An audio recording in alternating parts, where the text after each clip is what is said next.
welcome back to the Dork Mother. So, last week was my cleaning week, and this week, you know what, with all these movies getting dropped on video on demand that are still in the theaters, you know what, I was like, I'm gonna go for it. And I'm gonna go ahead and review some movies that just came out. So today I'm doing Bloodshot. Now I put in a video before about how I was excited about it coming out, and here it is, and here's my review. I started sending myself thoughts as I was watching it, and some interesting things. I don't want to spoil a whole lot, but like there's gonna be spoilers, so spoiler alert. Okay, so one of the first things I thought was this dude got shot, and now he's with this girl on this magical holiday, and he doesn't have any wounds. Like, bull. Like, if you're diddling your girl to the extent she looked like she was satisfied, a little shot here is gonna hurt. And Toby Cabell, he pops up in this little sequence, and I'm sorry, but Toby Cabell, unless it was like 15 years ago, is not gonna pop up in a movie as some B background character that doesn't have any significance, because you know what? He does have significance, and he's not a good dude. And the whole concept of this movie is that Ray Garrison gets killed in combat, and the idea is that this company, RST, they put nanites in him, or, you know, nanobots, whatever you want to call them, and they pretty much replace his blood. And so as soon as he gets hurt, as he gets shot, he gets punched, whatever, any damage to his body whatsoever, they heal it. And funny enough, the girl, when they finally showed her face, I'm like, that girl looks familiar.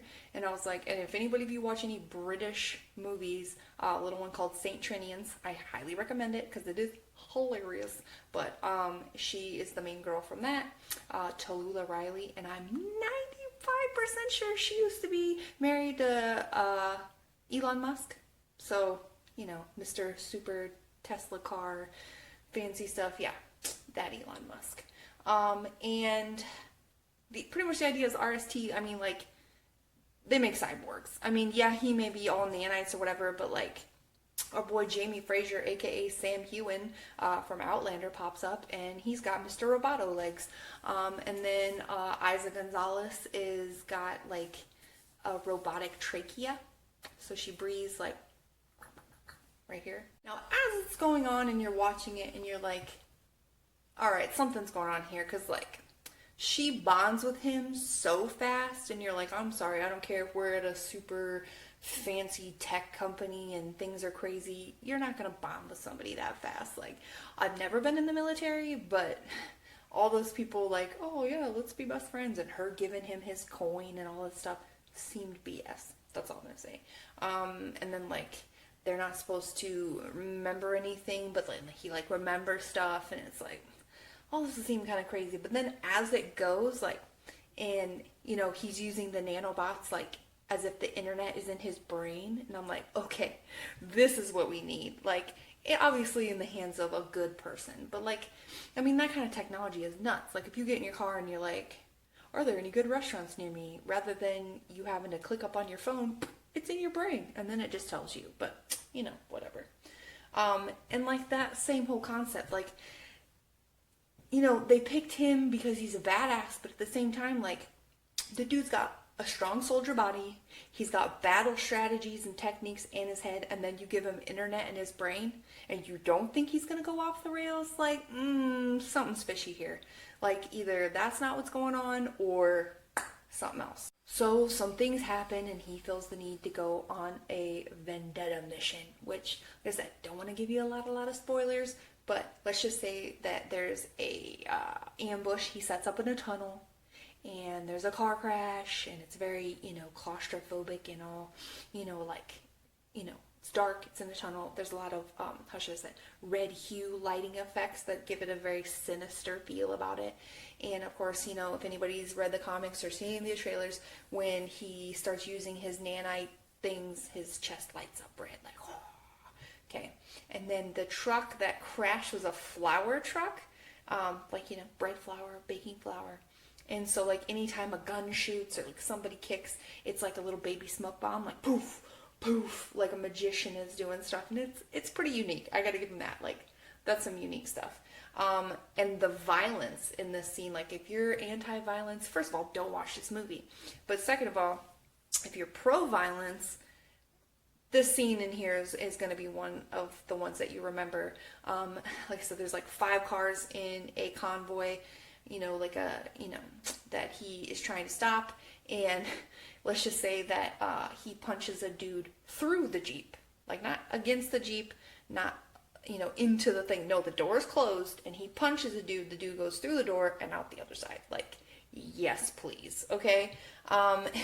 And then like there's this really badass, and I want to say it was in the trailer, but I can't remember. But where he gets shot in the face, like grazes him, and it looks very much like a zombie. Like he looks like a zombie, like in the movies where like the whole side of their cheeks missing and you can see like the teeth and all that.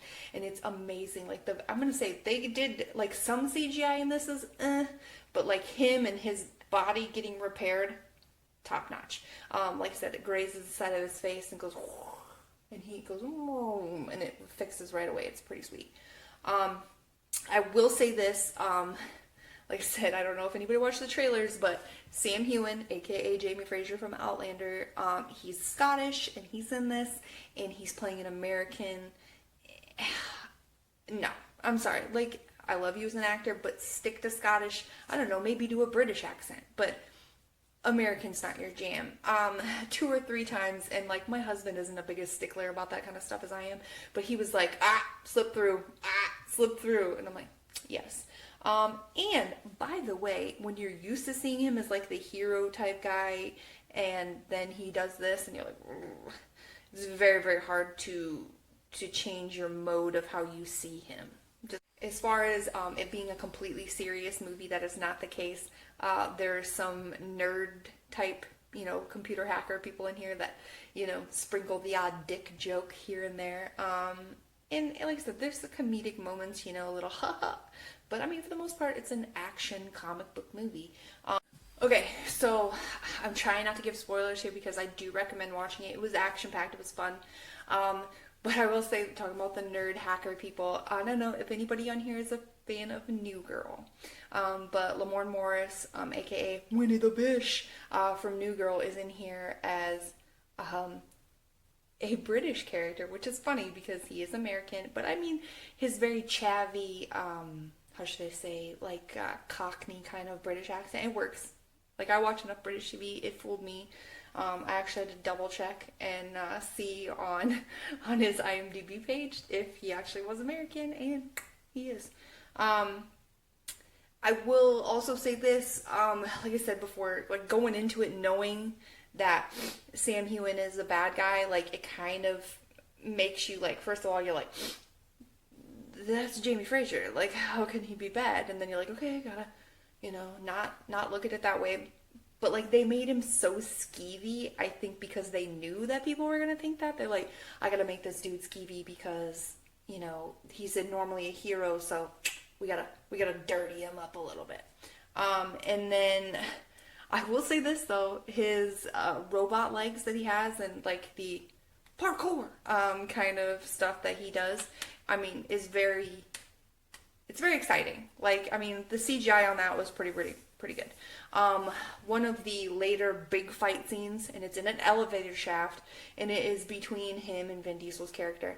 The CGI goes to shit. I don't know what happened. I don't know if it was too much action or too much, and like the budget just couldn't handle it, or if it was too much, but like there's a scene where they're on top of an elevator, not in the elevator, on top of the elevator, going up and down the, going down the elevator shaft like it's gonna crash. And, they do like a slow motion thing of who's hitting who and whatever. And I don't know if a bald guy is easier to CGI than a guy with hair, but Vin Diesel looks legit. Like, it looks like him. But then you have Sam Heughan, and you're like, that looks like a comic book, like a comic book video game, and not so much like a CGI legit movie. So, okay, I will say this, I would want to see Isa Gonzalez fight more. She got like one like in-depth like fight scene, and I just feel she was underutilized. Like, I know this is Vin's movie, but like at the same time, like, she's a badass, and let her be a badass, mill, by the way, that maybe she is going to be in the DC universe, Poison Ivy, Pamela Isley. So we'll see. But I mean, I'd be down for that. I mean, I think she could kick ass, the sultry, sexy vixen who's also super smart. So I don't know. We'll go from there. But my verdict in general is that the movie's badass. Sometimes the CG is on point, and sometimes it's just shit. I will say one of the times that he gets really blown up bad, like he gets hit and knocked around and beat the crap out of the whole movie. But one of the times he like gets hit with like a bomb type thing in his chest, and like he like disintegrates almost, and then the nanites bring him back together. Like the visual of that is amazing. Like that right there alone is like the CGI people like get made up for the crap with Sam Heughan's face. There is another guy that's one of their little operative people, and he was a soldier that lost his sight, and like you could tell, I felt bad for him because he did not want to be a bad guy or like do bad stuff, and they forced him into it essentially. And on that note, you want Guy Pearce to be a good guy. Like he's been a bad guy so often that you're like, oh, I want to be a good guy. And I've watched him in some Australian made-for-TV movies called Jack Irish, and he's like, you know, like a private investigator type person. And I mean, he does amazing. He's the hero, but he's a flawed hero. And I'd like to see him get more of that in American TV, American movies. So, my final verdict on Valiant Comics, aka Sony movie Bloodshot, is like on a scale of like 1 to 10, I'd give it like an 8.2. Like I said, the storyline, you know, it was believable, it was good. Vin Diesel did his job, Isa Gonzalez did her job. As much as you hate it, Sam Heughan and Guy Pearce did their job. CGI is like 70% good, 30% bad, so it's like, but for the most part, you know, the only things that I would say, like, I feel like my boy Winnie the Bish was underutilized. Like, he came in, and then you knew he was doing stuff off screen, but like, he wasn't being, you know, like he was the comedic value. And like I said, I loved him on New Girl, so like I was wanting to see more of him, but like, you know, what are you gonna do? You know, they left it open-ended that they could do another one, so like, I mean, I don't know box office wise if that'll happen, but Vin Diesel is one to, if he wants it to happen, he'll make it happen. The fact that they're going to release Fast Furious 9 because he wants it to happen, I mean, people watch him, but I'm just saying because he wants it to happen. So like I said, if he wants it to happen, it'll happen. And like I said, yes, he's a 50-some-year-old man, but he's out there killing it, so whatever. Y'all can make fun of me all you want, but I like me some Vin. But thank you for visiting Dork Mother. This has been my reaction review to Bloodshot, Valiant Comics movie. And I hope to see you all again. Please like and subscribe. Bye.